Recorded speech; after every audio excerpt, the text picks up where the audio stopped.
Question, I definitely want your perspective on this.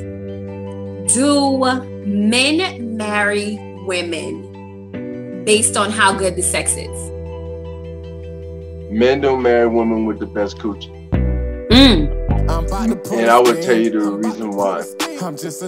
Men marry the woman that he can tolerate. If she's switching to bitch mode and she's doing a whole lot of bitching, there's no peace. That's disruptiveness. And that's why, like I said, it could be moments in time where you can have a somewhat chaotic moment that could be chaotic, but a woman will handle a mannerism to bring peace and resolve into the situation, but a bitch is just gonna bitch about the situation.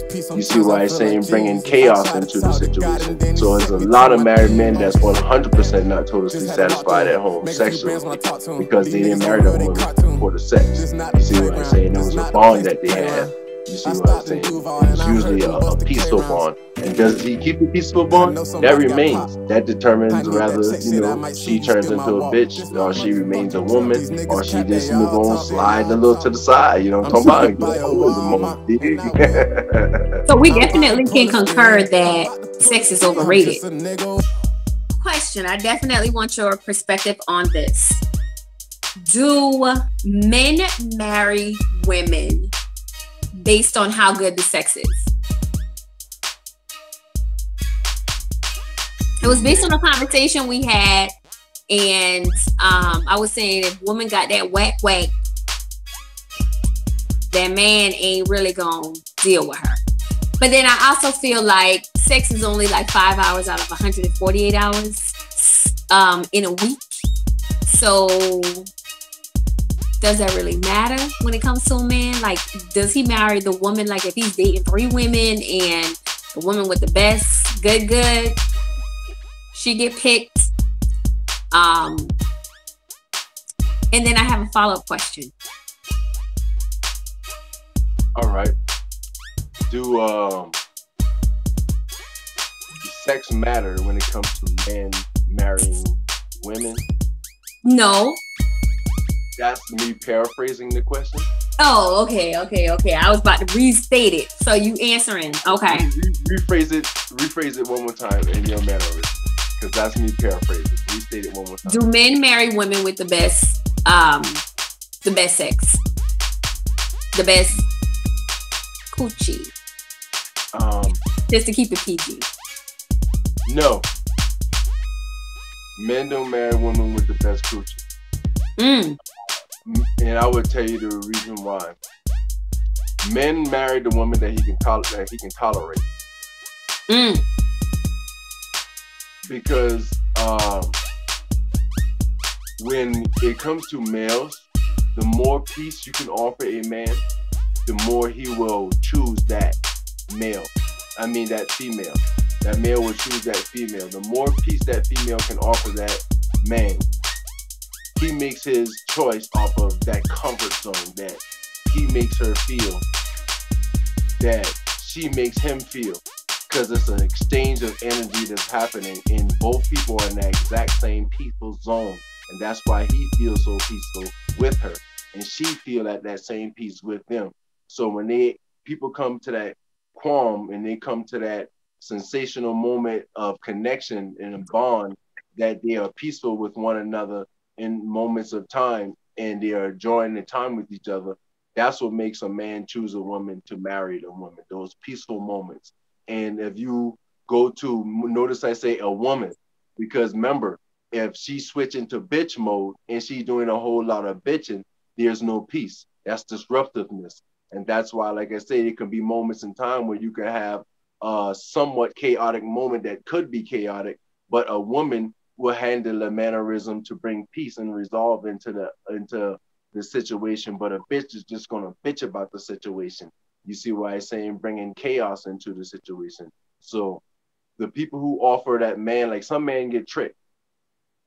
Some men get tricked. He get introduced into a woman, then get married, and then now, light switch turn on. We ain't in the dark no more. Nope, you married a bitch. Now she bitches at him for every little thing and all that, instead of encouraging him like she used to when she was trying to snag a husband. You see what I'm saying? And vice versa. with males and females, you know, sometimes females get tricked. You see what I'm saying? But because remember, I already tell you, males can be bitches too. You see what I'm saying? So like, but as far as the sexual aspect of it, no, males don't choose based off of the good sex, because a lot of times that's why males venture out. That's why males seek other interests in whatever program he may watch YouTube or on his phone or whatever the fuck, Pornhub or whatever he utilizes imagination for over there. That's why his mind ventures out, because he's not satisfied totally at home.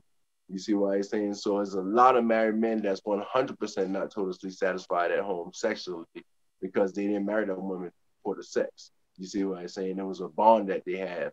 You see what I'm saying? And it's usually a peaceful bond. And does he keep a peaceful bond? That remains. That determines rather, you know, she turns into a bitch, or she remains a woman, or she just going to slide a little to the side. You know what I'm talking about? Get always a moment, dig? So we definitely can concur that sex is overrated. Because sex is overrated because you just said men don't marry women who got the best sex. And last week I said women, wait a minute, let me finish. Women do not marry men because of the size of their penis. So, in my observation, men don't marry women for the best sex, but the primarily objective is sex. For males, because see, this the thing is, right? Our lifespans, we males, we have 3 lifespans within us. And a female, she only has 1. Once her light has burnt out, her lights don't come back on. But in a male, let me break it down for you. For all y'all people out there don't know what I'm talking about males having 3 lifespans and a female having 1. Now listen, in the reproductive state of humanism, you know what I'm saying? The way a female produces, she only lets egg loose once every month. That's 12 eggs a year. You see what I'm saying? In 12 years, how much is that? 144. 144, yeah. That's only 144 eggs in a whole 12 years. So that's only 144 possibilities that she can reproduce within that time frame. You see what I'm saying? But the difference is a man's possibility on how he can reproduce is endless. We working with millions. You dig? You see what I'm saying? We working with millions. So that right there lets me know that it's the primary object is to share these millions. You dig? You see what I'm saying? So that's why all males, when they're males dating, they have sex on their mind. A male ain't dating without the objective of sex. The primary objective always is in sex. So I'm telling y'all, ladies, if y'all in a relationship, y'all don't snag y'all a good man, the worst thing you can do is turn off the water faucet on him. Because the same way how he can love you, he can also not love you. Because that's the primary objective of sex. If y'all want to keep a man spellbound, y'all got to, you know what I'm saying, keep the water faucet on. Don't turn off the water faucet on a man if you want to keep him. Because, hey, males are kind of primal when it comes to sex sometimes. Not all males, but just letting you know, ladies. You can have the most beautiful married man that you love with all your heart. You turn off the sex on him, let the next beautiful thing come in his eyesight. I'm just saying. Good luck. Yeah. Good luck. So you don't concur that sex is overrated? Sex is overrated. Based on the topics that we had, you said men don't marry women for good sex, and I told you women don't marry men. Not good sex. Sex. Yeah, sex got to be a part of the package. That's fine. I mean, we can generalize it. Sex is 50% of the package. Okay, that's fair. But if he has 3 prospects and A has good sex, B gives him his piece, C is just a jump off, you say he gonna choose who? B? The one to go for peace. The one to go for peace. Exactly. Not the one with the good head. Not the one with the good. Hell no. Good head is just good head. But I'm just saying. All males know if that girl give good head and is like that good, like, oh, ooh, this ain't married material. You have some experience. Listen to the point. Listen to the point. Yeah, just saying.